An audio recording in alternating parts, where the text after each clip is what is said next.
आज हम लोग टेंस पढ़ेंगे। बहुत दिन से ये हुआ था ग्रामर की शुरुआत कहाँ से करें, और टेंस अगर पता चलता है तो फिर आप चाहे हिंदी हो, चाहे इंग्लिश हो, चाहे संस्कृत, मराठी, सब बात करना चालू हो जाते हैं हम लोग। तो टेंस से ही पता चलता है। जैसे हमारा अभी वर्तमान है, वर्तमान को हम लोग इंग्लिश में प्रेजेंट कहते हैं, और जो बीत गया है वो पास्ट, और जो आएगा वो भविष्य, फ्यूचर। और अगर देखो तुम्हारी क्लास के हिसाब से सेट करो तो 10वीं हमारा प्रेजेंट है,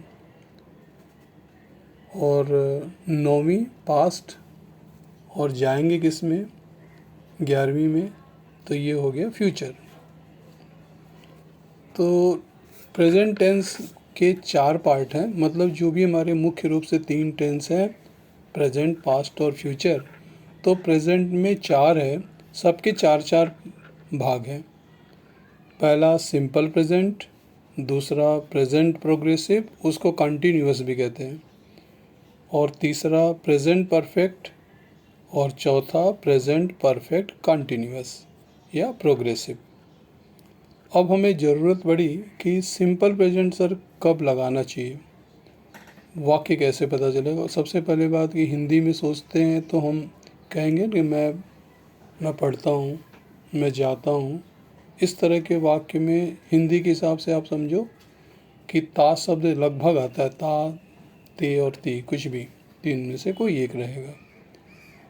एक एग्जांपल दे रहा हूँ, तो ये इसका फार्मूला ये बनता है कि सब्जेक्ट के साथ हमेशा फर्स्ट फॉर्म लगता है, और सब्जेक्ट का मतलब यहाँ पे से आई लिखा, मैं जाता हूँ, ये शब्द मैं बोला, तो इसके लिए आई गो क्या है, फर्स्ट फॉर्म में। मैं अपने दोस्त को बुलाता हूँ, तो वाक्य पहला ही हो जाएगा जो तुम्हारे स्क्रीन पे चलेगा, I call my friend. Call शब्द फर्स्ट फॉर्म में, तो देखो सब्जेक्ट के साथ फर्स्ट फॉर्म हुआ और आगे माई फ्रेंड जोड़ दिया। दूसरा है यू टेल अ स्टोरी। आपको सिंपल पता चलेगा ना कि तुम एक स्टोरी कहते हो या बोलते हो। यू टेल अ स्टोरी, आपको पता कैसे चला कि फर्स्ट फॉर्म लगा है, तो सब्जेक्ट के बाद हमेशा वर्ब ही रहता है, क्रिया ही रहती है, तो क्रिया फर्स्ट फॉर्म है। अगर यही टोल्ड हो जाता तो ये टेंस सिंपल प्रेजेंट नहीं होता। मैं आपको एक एग्जांपल देता हूँ, वो बताओ कि ये प्रेजेंट है कि पास्ट। आई कॉल्ड यू, तो आपका प्रश्न होगा सर ये कॉल्ड आया तो कॉल तो नहीं लग रहा है, तो ये सेकंड फॉर्म हो गया। तो जब सेकंड फॉर्म रहता है तो सिंपल पास्ट, और फर्स्ट फॉर्म रहता है तो सिंपल प्रेजेंट। ही राइट्स मेनी लेटर्स, तीसरे नंबर पे देखोगे तो ही राइट्स मेनी लेटर्स, तो यहाँ पे ये आया कि ये राइट्स में यस और यस क्यों लगा। यस और यस लगने के कुछ शर्त होती है। जब आई और आई वी यू दे न रहे, ही सी इट और नाम में से कुछ भी इस सब्जेक्ट रहेगा तो हमेशा यस या यस लगता है। और यस और यस में ये भी है कि जैसे जी ओ गो आया, तो गो में डायरेक्ट गो एस नहीं आएगा, जी ओ ई एस, गोज। कॉल आया सी ए डबल एल, तो उसमें आप यस लगा दोगे। He calls many letters, he calls many friends. तो तीसरा यहाँ पे ही राइट्स मेनी लेटर, यहाँ राइट नहीं आया। अगर यही आई होता तो राइट ठीक था, यू होता तो भी ठीक था। आपके हिसाब से आई वी यू और दे, ये 4 शब्दों को छोड़ दिया जाए तो कोई भी ही सी दे लिखा रहे, ही सी नाम लिखा रहे, तो यस या यस। मैंने एक जगह लिखा है, जब वाक्य में सब्जेक्ट ही सी इट या नेम होता है तब यस या यस लगता है। अब आपको ऐसे 5 एग्जाम्पल और बनाने हैं सिंपल प्रेजेंट के। ये मेरे 3 एग्जाम्पल से अलग आपको होमवर्क में एक तरह से करना है, और मैं चारों टेंस का बता रहा हूँ, और सबके अलग अलग आपको 5-5 सेंटेंस बनाने हैं, बना के हमारे पास सेंड करेंगे। अब दूसरे नंबर पर हम प्रेजेंट प्रोग्रेसिव को देखें। कुछ लोग कहते हैं सर ये प्रेजेंट प्रोग्रेसिव क्यों है। प्रोग्रेस का मतलब जो काम चल रहा है, इसी को हम कंटिन्यूअस भी कहें तो कभी कभी पेपर में हम लोग प्रेजेंट प्रोग्रेसिव पढ़ा देते हैं और आ जाता है कंटिन्यूअस। तो आपको समझ में रखना है कि कंटिन्यूअस और प्रोग्रेसिव दोनों एक है। इसकी ज़रूरत कब पड़ती है, जैसे मैंने कहा कि मैं जा रहा हूँ, तो जा रहा हूँ जाने का शब्द गो है, आई के साथ एम लगेगा। तो मैंने देखो एक ब्रैकेट में आपको डिब्बे में बनाया है subject plus is M R plus I N G. तो सब्जेक्ट इज़ कहाँ लगता है, जहाँ पे ही सी इट और नाम रहेगा, तो वहाँ इज़। एम कहाँ लगता है, जहाँ पर आई रहे सब्जेक्ट। और आर हमेशा वी यू दे। मैं वी यू दे के लिए 3 नंबर लिखा हूँ। वी में 2 स्पेलिंग है तो 2, यू में 3 स्पेलिंग है तो 3, और दे में 4 स्पेलिंग है THEY, तो वहाँ आर आता है। तो वी यू दे के साथ हमेशा आर आएगा।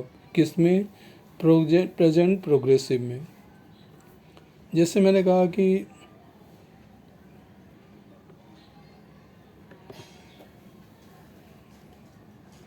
I am teaching your sister, और मैंने जानबूझ के एक जगह पे दूसरे वाक्य में यू आर योर ब्रदर नहीं लिखा, यू आर योर ब्रदर लिखा है, लेकिन इसमें एक शब्द जोड़ना है। मैंने आर के बाद जानबूझ के उस शब्द को नहीं लिखा, तो आप समझ लो you are telling your brother. R के बाद ING लगाइए टेल में। ये दूसरे वाक्य में आर के बाद ING लगेगी, you are telling your brother. अब एक वाक्य और देखा जाए कि ये सही है कि गलत, इसकी चेक करना है। ही एम टेलिंग यू, क्या गलती है बताओ इसमें। ही एम टेलिंग यू, तो कुछ आपके दिमाग में आया कि ही आया तो एम क्यों आ रहा है, तो ये गलत है। तो ही के साथ इज़ आना चाहिए। दूसरे वाक्य में मैंने यू आर योर ब्रदर लिखा है, तो आप समझो यू आर के बाद ING नहीं लग रहा है, तो ING के लिए हमें कोई शब्द लगाना पड़ेगा। 2-3 सेंटेंस बना सकते हैं। You are calling your brother, you are telling your brother, you are teaching your brother, तीनों सही है, लेकिन आर योर ब्रदर गलत है। तो इसको you are telling your brother, telling शब्द लगा दो, TELLING। तो जब ये सिंपल प्रेजेंट हो गया और प्रेजेंट प्रोग्रेसिव हो गया, तो अब होता है कि प्रेजेंट के साथ एक शब्द आता है परफेक्ट लगा देना। प्रेजेंट परफेक्ट लगाने के लिए सब्जेक्ट के साथ have has plus third form लगता है। सब्जेक्ट में सब्जेक्ट अगर आई वी यू और दे रहेगा तो हैव लगेगा। यहाँ देखो लिखा आई वी यू दे के साथ हैव, और ही सी इट और नाम के साथ हमेशा हैज़ लगता है। तो एग्ज़ाम्पल देखो, आई हैव डन इट, तो यहाँ हैव आया। मैंने हैव क्यों लिखा, हैज़ क्यों नहीं आया, तो आपका उत्तर आना चाहिए कि आई वी यू दे है, इसलिए हैव ही सही है।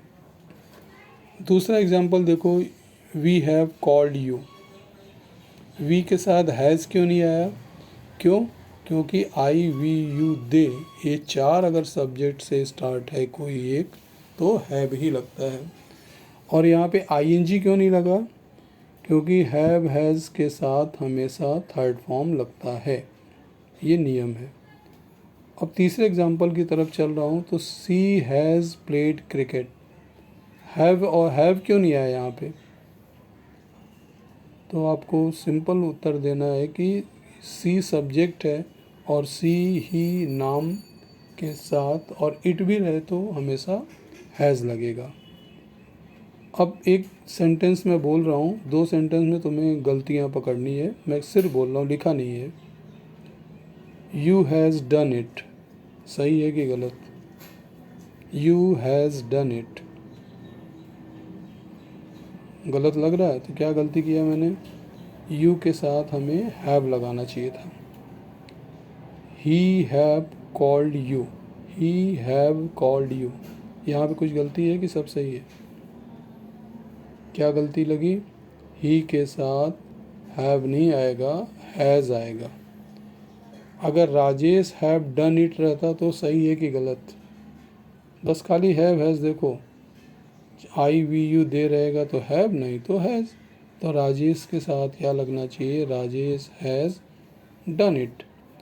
ये चर्चा ये भी है कि हैव और हैज़ के साथ थर्ड फॉर्म की आवश्यकता कब होती है? जब मैं कहता हूँ मैं यह काम कर चुका हूँ, मैं वहाँ जा चुका हूँ। तो जहाँ एक हिंदी में शब्द आया कि मैं जा चुका हूँ, मैं खा चुका हूँ, तो वहाँ पे हैव हैज़ के साथ third form, I have gone there, I have done it.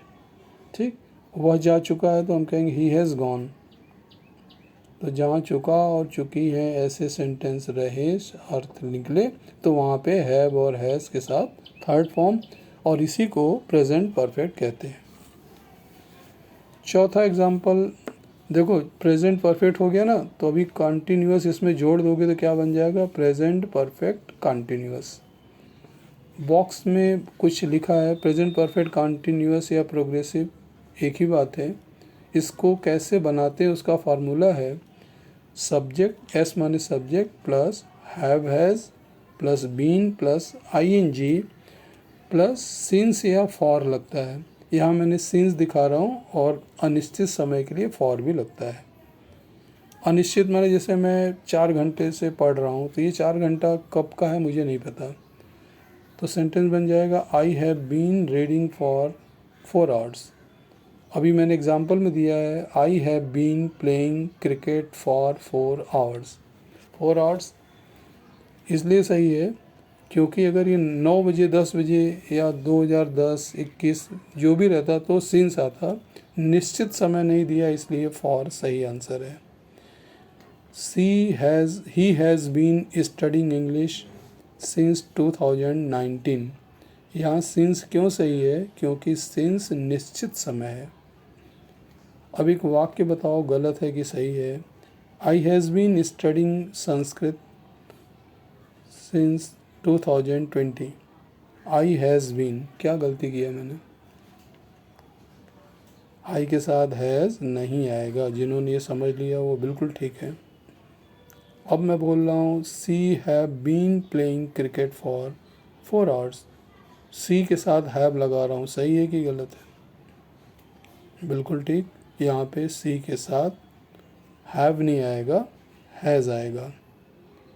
और ये मैं बताऊं कि प्रेजेंट परफेक्ट कॉन्टीन्यूअस की ज़रूरत अगर देखा जाए न लगाएं तो कुछ फ़र्क नहीं है, लेकिन इसकी एक खासियत है कि जहाँ पे कोई काम बहुत समय से चल रहा है, निश्चित या अनिश्चित रहे, और प्रेजेंट में जैसे मैं हिंदी में कहूँ मैं बहुत समय से पढ़ रहा हूँ, तो यहाँ पे I am studying for many hours नहीं कह सकते।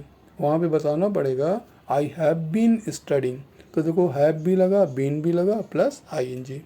तो इसका सूत्र है सब्जेक्ट के साथ हैव हैज़, हैव अथवा has plus been plus ING, और लास्ट में निश्चित समय रहेगा तो सिंस और अनिश्चित रहेगा तो फॉर। ठीक, अब एक सिंस और फॉर की मिस्टेक पकड़िए और क्या गलती मैं कर रहा हूँ। I has been playing cricket since 4 hours. 2 mistake है, वो कहाँ मैंने किया है? I has been playing cricket, हाँ तो हैव आना चाहिए। I have been playing cricket, वहाँ मैं सिंस लगा रहा हूँ और 4 आवर्स लिख रहा हूँ, तो सिंस की जगह पे क्या आएगा? फॉर आएगा। तो अब आपको करना क्या है कि सिंपल प्रेजेंट के 5 एग्जाम्पल, प्रेजेंट प्रोग्रेसिव के 5 एग्जाम्पल, प्रेजेंट परफेक्ट के और प्रेजेंट परफेक्ट कंटिन्यूअस के 5 एग्जाम्पल जो मैंने नहीं दिया है, ऐसे 20 शब्द आपका होमवर्क है। अगले पेज पर इसको लिख करके भेजें। एक बार पुनः दोहरा दूं कि टेंस में 3 तरह के टेंस हैं, प्रेजेंट, पास्ट और फ्यूचर। आपको एग्जाम्पल के लिए बताया, आपका 10वीं प्रेजेंट है, 9वीं पास्ट था और 11वीं में चले गए तो फ्यूचर होगा। तो इसी तरह से सब वर्तमान है, वर्तमान। अभी अगले उसमें लेक्चर में मैं सिंपल पास्ट बताऊंगा, पास्ट टेंस के चारों पार्ट, फिर अगले उसमें फ्यूचर का।